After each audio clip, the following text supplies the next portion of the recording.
Frères et sœurs, je vous salue dans le nom du Seigneur Jésus-Christ et je vous demande de vous joindre à moi pour glorifier le nom de Jésus pour tous ses bienfaits dans votre vie, pour cette journée qui s'est bien déroulée, pour sa main puissante dans nos vies à chaque instant et à tout endroit. Prions le Seigneur Jésus. Seigneur, nous voulons te bénir en ce matin, nous voulons te bénir en cette première heure. Je veux glorifier ta sainteté et implorer ta puissance, Jésus. Je veux, Seigneur, bénir ton Saint-Nom parce que ta main demeure sur nous. Partout où nous passons, Seigneur, tu nous gardes par la présence de tes anges et tu nous entoures de la couverture protectrice qui vient de toi. Merci, Seigneur, parce que tu nous fais vivre dans une colonne de feu, dans une colonne de nuée. Ta présence continuelle nous garde et nous fait progresser, Seigneur. Nous voulons te bénir, te glorifier, toi qui vis et règnes pour les siècles sans fin. Amen. Frères et sœurs, je bénis le nom du Seigneur pour votre vie en ce matin. Et je voudrais lui rendre toute la gloire pour ce moment qu'il nous permet chaque jour, afin que nous nous rassemblions dans sa présence pour glorifier sa sainteté. Je voudrais bénir le puissant nom de Jésus-Christ de Nazareth, le nom qui fait fléchir tout genou dans les cieux, sur la terre et sous la terre, le nom qui est au-dessus de tout nom. Et je demande à la présence de Dieu de te rejoindre dans le lieu où tu te trouves, pendant que tu es en train d'écouter ce message. Notre méditation de ce jour a pour thème « Ayez en vous les sentiments qui étaient en Jésus-Christ ». Ayez en vous les sentiments qui étaient en Jésus-Christ. Nous traiterons la première partie de ce thème aujourd'hui. Et demain, à la première heure, nous allons poursuivre avec la seconde partie. Et je prie que Dieu nous ouvre l'intelligence et qu'il nous ouvre le cœur pour que chacun de nous capte les choses précieuses qu'il veut communiquer à nous en ce matin. Pour cela, je voudrais demander toute ton attention pour qu'on lise le texte d'appui qui est tiré du livre de Philippiens, chapitre 2, du verset 4 au verset 9. Et je lis la parole du Seigneur. La Bible dit que chacun de vous, au lieu de considérer ses propres intérêts, considère aussi ceux des autres.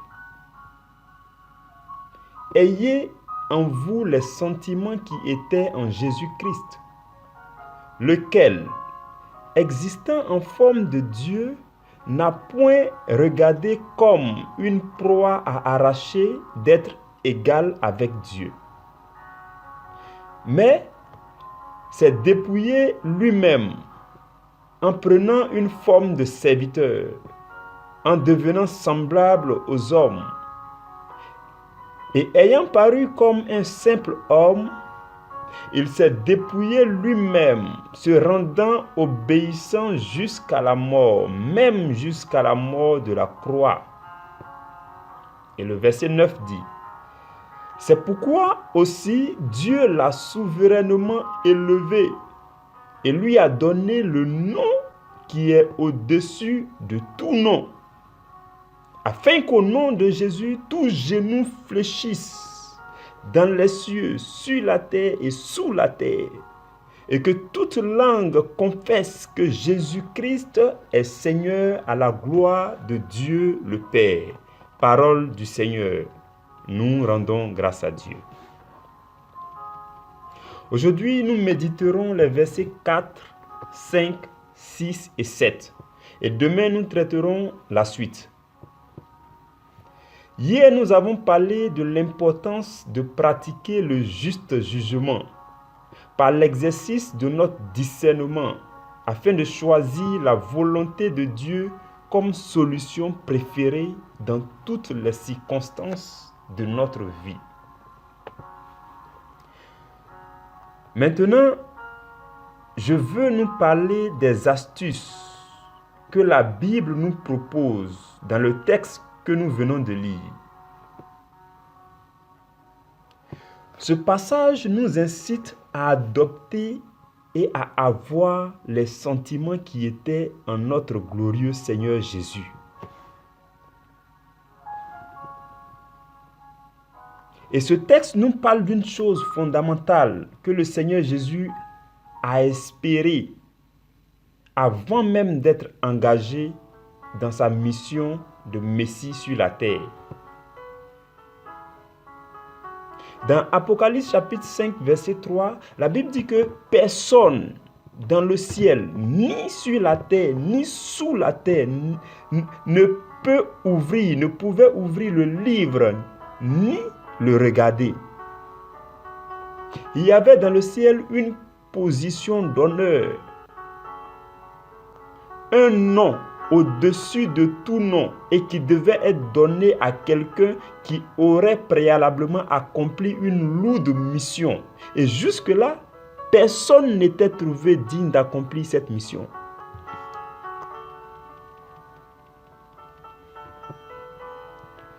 Dans la suite de ce passage de l'Apocalypse, la Bible dit que c'est Jésus seul qui a pu se charger de cette lourde mission. Et cela voudrait dire que notre Seigneur avait préalablement espéré porter ce glorieux nom quand il adviendrait à bout de cette mission. C'est comme si c'était pour lui un objectif à atteindre, une mission à accomplir.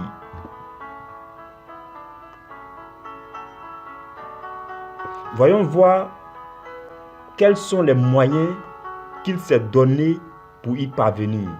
Et peut-être que cela nous servira d'exemple à nous également. De la même façon que Christ a espéré une position élevée, nous devons aussi espérer des positions spirituellement élevées. Nous devons rêver à un trône glorieux aux côtés du Seigneur Jésus lorsque nous finirons notre mission sur la terre. Et c'est ce que je souhaite à l'instant même pour toi qui m'écoutes.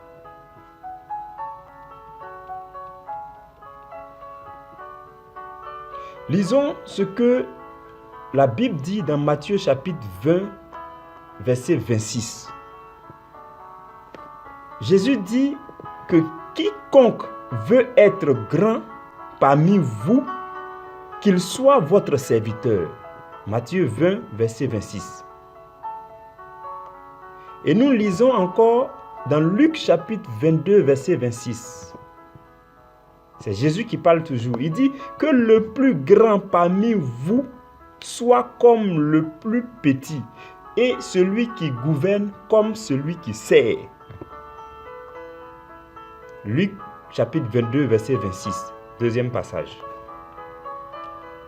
Et le troisième passage que je nous propose de lire, c'est dans Luc chapitre 14, verset 11, qui dit « Quiconque s'élève sera abaissé, et quiconque s'abaisse sera élevé. »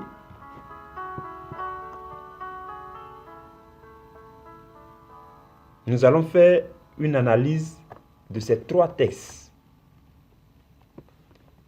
Et je voudrais attirer votre attention et vous demander si vous avez remarqué déjà que les trois versets que nous venons de lire condamnent tout le monde à être serviteur. Parce que d'un côté, dans Matthieu chapitre 20, verset 26 que nous avons lu, Jésus informe tous ceux qui veulent devenir grands qu'ils devront être serviteurs de tous. Et que c'est la condition, pour ne pas dire c'est l'astuce qu'il faut mettre en pratique pour devenir grand, si nous le souhaitons. Si tu veux être positionné au sommet, tu dois apprendre à servir les autres. Si plus tard, tu désires avoir des fidèles serviteurs, tu as l'obligation d'être d'abord un serviteur fidèle ou une servante fidèle.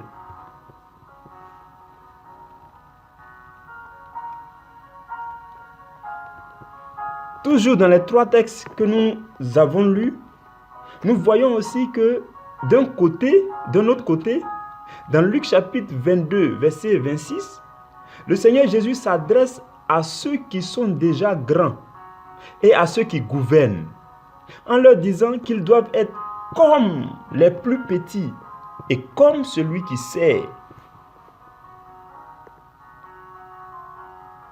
Il leur recommande à eux aussi de servir les autres malgré leur position hiérarchiquement supérieure.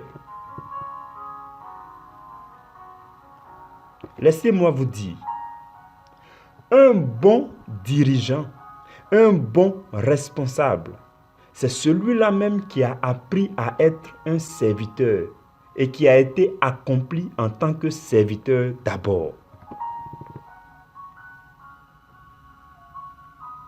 Et du fait qu'il a appris l'habitude, qu'il a eu l'habitude de servir fidèlement, même lorsqu'il devient responsable, il continue de servir parce que cela est incrusté en lui.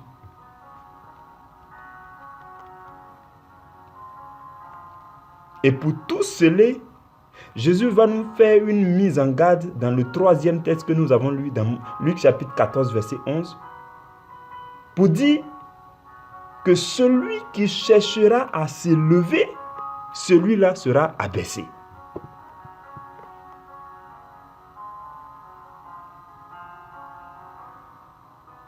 Chers frères et sœurs,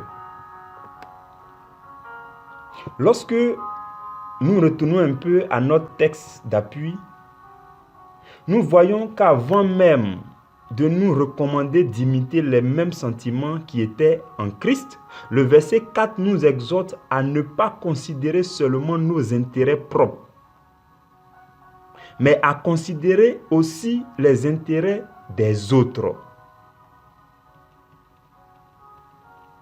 Il nous est donc demandé de nous détacher d'abord de cette attitude égoïste qui consiste à ne regarder qu'à nous seuls. Et la Bible nous enseigne que Jésus a donné sa vie afin de donner la vie au monde entier, y compris toi et moi, y compris le pécheur, y compris le païen, y compris la prostituée. Jésus n'a regardé qu'à l'intérêt des hommes. Il n'est venu sur terre que pour sauver les hommes. Et avant de partir, il nous a dit, comme le Père m'a envoyé, moi aussi je vous envoie. Jean chapitre 20, verset 21. Ce qui veut dire que si nous sommes chrétiens et disciples, nous devons opérer comme Christ a opéré.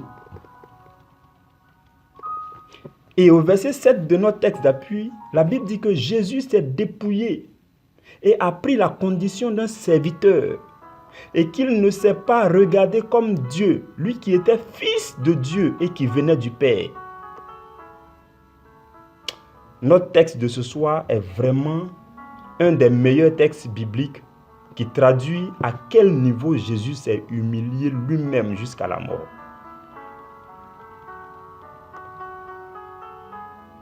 Suivez maintenant ce que j'ai à vous dire pour terminer. Le fait d'avoir les mêmes sentiments que Christ, c'est penser comme Christ pense. C'est agir comme Christ agit.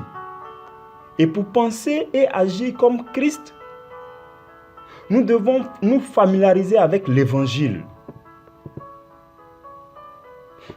Et adopter les mêmes sentiments que Christ, c'est aussi espérer les mêmes choses que Christ espère. C'est espérer une position élevée en chaque chose que nous entreprenons. C'est travailler à toujours nous retrouver à la tête et non jamais à la queue. C'est marcher dans les pas de Christ afin d'impacter le monde qui nous entoure. Et cela sera ton cas dans le nom de Jésus. avoir les mêmes sentiments que Christ, c'est aimer comme Christ aime. Et nous savons que Christ aime tous les hommes sans exception, sans condition, sans distinction de race. Nous devons apprendre à aimer tous ceux qui nous entourent sans aucune distinction.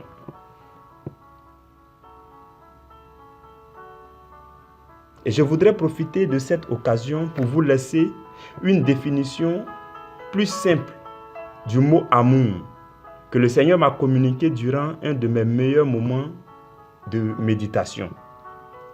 Il m'a dit, aimer, et je voudrais que si vous le pouvez, vous preniez note, parce que c'était une phrase forte ce jour-là. Aimer, ce n'est pas regarder au corps physique, mais c'est réussir à regarder à l'âme et désirer la vie éternelle pour elle. Aimer, ce n'est pas regarder au corps physique, mais c'est réussir à regarder à l'âme d'une personne et désirer la vie éternelle pour cette âme-là. Au-delà de la méchanceté des gens, nous devons voir leur âme qui est en crise. Au-delà de la persécution que tu subis de la part de tes amis, tu dois réussir à voir son âme, leur âme qui souffre et qui a besoin d'une manifestation d'amour. À la place des critiques et des médisances, nous devons manifester de l'amour envers les âmes de ces personnes qui souffrent et qui ont besoin de lumière. Écoutez ceci. Je suis convaincu que vous avez fait cette remarque. Alors que les gens voyaient la femme adultère en quelqu'un qu'il faut lapider, Jésus la voyait en une âme qui avait besoin de miséricorde.